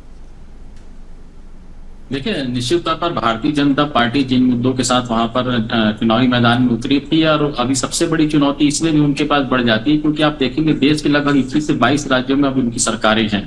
कहीं की अब जिम्मेदारी और इसलिए बढ़ जाती है, केंद्र और राज्य में भारतीय जनता पार्टी की सरकार होगी तो फिर वहां पर डबल इंजन की गूंज गूंजेगी। और डबल इंजन होना यानी आप देखते हैं कि बहुत सारी जो असमानताएं रहती है कि केंद्र से हमको सहयोग नहीं मिलता है, केंद्र से बहुत सारी मदद नहीं मिलती, ये बोलने को नहीं रह जाएगी। इसलिए भारतीय जनता पार्टी सरकार में बैठती वहां पर, क्योंकि 15 साल ममता की सरकार रही और उसके बाद वो जो चीजें भारतीय जनता पार्टी ने वहां पे उठाई, चाहे महिला सुरक्षा करो, चाहे गुंडागर्दी को लेकर हो, चाहे बहुत सारे असामाजिक तत्वों को लेकर हो, उन सबको जिस तरह यूपी में कानून व्यवस्था लागू की, मुझे लगता है कानून व्यवस्था का बड़ा फैक्टर अभी बंगाल में लागू करना सबसे बड़ी चुनौती होगी। और जिस तरह से उनको काम करना है, क्योंकि सबसे बड़ा चीज है कि सीएम कौन होता है, क्योंकि सबसे इस पर मंथन शुरू होगा कि सीएम किसको बना जाए। बहुत सारे लोगों का ये कहना है कि क्योंकि वहां पर लगातार महिला मुख्यमंत्री रही है टीएमसी से, तो भारतीय जनता पार्टी को किसी महिला को मुख्यमंत्री बनाना चाहिए। तो इस तरह के लेकर अभी बातें शुरू हो गई है। तो मुझे लगता है कि सीएम जो बनेगा उसके ऊपर सबसे बड़ी जिम्मेदारी नया सीएम बनने तक का ये जो लंबा समय होने वाला है, अब इसमें जितने भी दिन लगे, 4 दिन 5 दिन लगे, उस दौरान ये समय कितना कठिन होने वाला पश्चिम बंगाल के लिए, क्योंकि हमने देखा था अभिषेक बनर्जी ने किस तरह से धमकी दी थी। उन्होंने कहा था कि 4 मई के बाद में सबको देख लिया जाएगा। तो भले उनकी सरकार ना बन रही हो, लेकिन एक खिसियाहट तो उनके कार्यकर्ताओं के बीच में होगी, उन सिंडिकेट के बीच में होगी। तब बहुत सारे लोगों ने इस तरह की चुनौती दी थी, चाहे आपने अभिषेक बनर्जी का नाम किया हो, चाहे हमने बहुत सारे ऑडियो वीडियो वायरल में देखा कि यदि टीएमसी हारती है तो मैं मूंछ मुड़ा के घूमूंगा, यदि टीएमसी वहां पे हारती तो मैं ये करूंगा। तो बहुत सारे ऐसे चैलेंजेस देखने को मिले। तो निश्चित तौर पर 5 दिन का जो समय है, कानून व्यवस्था को संभालना सबसे बड़ी जिम्मेदारी होगी, क्योंकि अभी वहां पर जो स्थिति आप देखते हैं, बहुत सारे जगहों पर छुटपुट घटनाओं की भी जानकारी आ रही है। जो टीएमसी के जो कार्यकर्ता है वो कहीं कहीं पर आप देखेंगे जो हमलावर होने की बात सामने आई है। तो वहां का जो कानून व्यवस्था को सुधारना और सुरक्षा में 4-5 दिन तक उनको अपने शांति व्यवस्था बनाए रखना सबसे बड़ी चुनौती होगी, क्योंकि कहीं न कहीं 15 साल की जो सरकार के बाद आप एकदम से सरकार से गिरते हैं और जिस तरह से वहां पर परिस्थितियां निर्मित हो रही है, मुझे लगता है उसको संभालना सबसे बड़ी। मुकेश शर्मा जी के पास में चलते हैं। मुकेश शर्मा जी, आप अपने कार्यकर्ताओं को कैसे संभालेंगे ताकि जो गलती इससे पहले लेफ्ट ने की थी, टीएमसी ने की थी, उस तरह की गलती आपके कार्यकर्ता ना करें? क्योंकि हम ये भी देख रहे हैं कि ममता बनर्जी के बंगले के बाहर जय श्री राम के नारे लगाए जा रहे हैं, तो किसी तरह की हिंसा की खबर आपके कार्यकर्ताओं की तरफ से ना आए, इसको लेकर कार्यकर्ताओं को किस तरह से समझाया जा रहा है? निश्चित रूप से कल शुभेंदु अधिकारी जी ने सब लोगों से आग्रह किया था, निवेदन किया था कि किसी भी प्रकार से हिंसा से बचें। और जब पूरे चुनाव को ऐसे प्रदेश में जहां पे बिना हिंसा के चुनाव को कोई सोच भी नहीं सकता था, ऐसे प्रदेश में बिना हिंसा के, बिना गोला के, बिना बंदूक के चुनाव हो गया है, तो आगे के लिए भी भारतीय जनता पार्टी की वहां सरकार बनेगी और निश्चित रूप से माहौल शांतिपूर्ण होगा, महिलाओं को सुरक्षा मिलेगी। और ज्यादा चिंता करने की बात नहीं, भारतीय जनता पार्टी के जो भी कार्यकर्ता होते हैं वो अनुशासित होते हैं। हमारी पार्टी के लोग अनुशासित पार्टी के लोग कहलाते हैं। तो इस प्रकार से हिंसा की संभावना बहुत कम है, आगे हिंसा होगी नहीं। तो शुभेंदु अधिकारी जी भी समझ रहे हैं और वहां के लोग भी समझ रहे हैं और बहुत जल्दी माहौल वहां का शांत हो जाएगा। बिल्कुल, देखिए समृद्धि जी, क्योंकि जिस तरीके से छत्तीसगढ़ के तमाम नेताओं को भी जिम्मेदारी सौंपी गई थी और जिस तरीके से चुनाव प्रचार रहा, अभी हम बातचीत भी सुबह से उनसे कर रहे हैं, तो छत्तीसगढ़ के तमाम नेता कह रहे हैं कि अब बीजेपी का पश्चिम बंगाल में आगमन हो चुका है और तकरीबन 30 साल तक वो मान रहे हैं कि वहां पर अब बीजेपी रहेगी। क्या कुछ कांग्रेस अब कहां नजर आएगी या क्या रणनीति कांग्रेस के आगे रहेगी, क्योंकि बीजेपी दावा कर रही 30 साल तक का? सबसे पहला सवाल मुकेश जी से ये है, क्या आप अपनी खुद की पार्टी के लोगों को नहीं जानते हैं कि ये एक वही पार्टी है जो सिर्फ जीतने के लिए बार बार रेपिस्ट, बार बार मोलेस्टर्स को निकाल देती है जेल से सिर्फ जीतने के लिए? शर्म आनी चाहिए। और आप ऐसी पार्टी को कह रहे हैं कि अनुशासित लोग हैं। आपके टॉप, आपको पता है अगर आप अपना डेटा देखिए तो लोकसभा में सबसे ज्यादा रेपिस्ट और मर्डरर्स बीजेपी के हैं। और बात रही कांग्रेस की, तो जनता का विश्वास आपने खो दिया है। कहाँ है कांग्रेस पार्टी? कहाँ है लोगों के हित की बात करने वाली कांग्रेस पार्टी? कौन आप पे विश्वास करता है? कौन आप पे विश्वास करता है?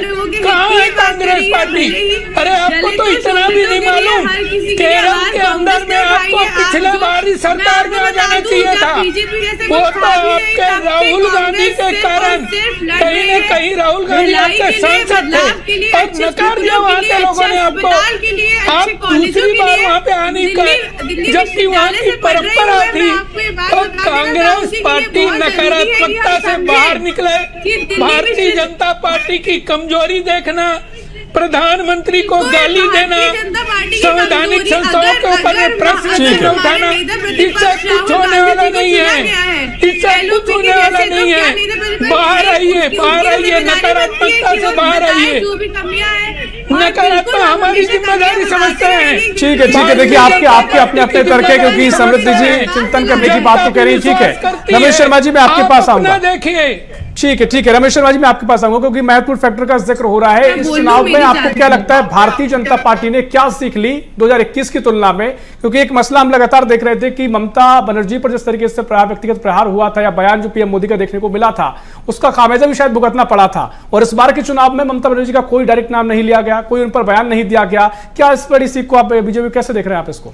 स्वाभाविक रूप से, निश्चित रूप से पिछले चुनाव में और इस चुनाव में भाजपा की रणनीति बदली हुई साफ दिख रही है। कुछ रणनीति ऐसी है घोषित है और कुछ रणनीति अघोषित है।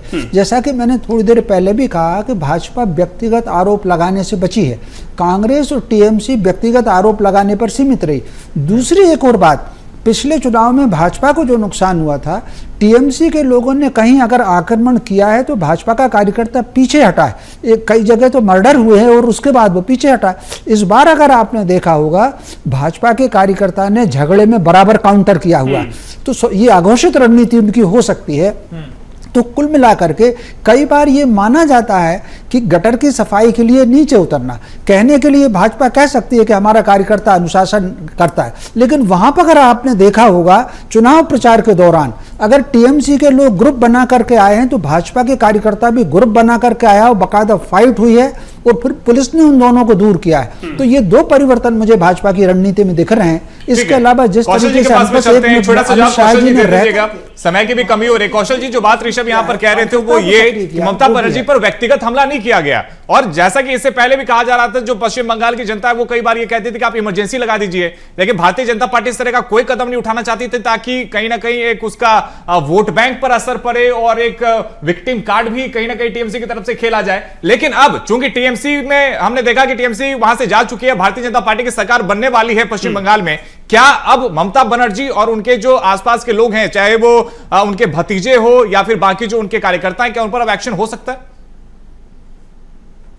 देखिए, निश्चित तौर पर जहां पर आपने शुरू में जो चुनाव प्रचार की बात कही कि निश्चित तौर पर इस बार व्यक्तिगत बिल्कुल ममता पर काउंटर नहीं किया गया, बल्कि ममता के बयानों पर काउंटर किया गया। उन्होंने जो जो बातें कही उनकी बातों पर काउंटर किया गया, उनका नाम डायरेक्ट नहीं लिया गया। और जिस तरह से आपने बात कही कि चुनाव के बाद उनके क्या उन पर एक्शन हो सकता है, तो निश्चित तौर पर जब सरकारें बदलती तो बहुत सारी बातें तो कही जाती कि एक्शन लेंगे, लेकिन आप देखेंगे बहुत कम ऐसे उदाहरण मिलते हैं जहां पर एक्शन हुआ हो। बिल्कुल, अब देखना ये होगा कि सरकारें बदलने के बाद में कितना कुछ बदल गया है। फिलहाल समय की हमारे पास में कमी। बहुत शुक्रिया मुकेश शर्मा जी, समृद्धि श्रीवास्तव जी, रमेश शर्मा जी और कौशल सोनबेर साहब, आपका भी हमारे साथ में जुड़ने के लिए। तो देखिए, 5 राज्यों के चुनाव के नतीजे लगभग अब स्पष्ट हो चुके हैं और जो नतीजे हैं वो भी लगातार हम आपको बीएसटीवी पर दिखा रहे हैं। और चर्चा में फिलहाल समय की कमी है, इसलिए चर्चा में फिलहाल इतना ही। खबरों का सिलसिला बीएसटीवी पर लगातार जारी है। नमस्कार।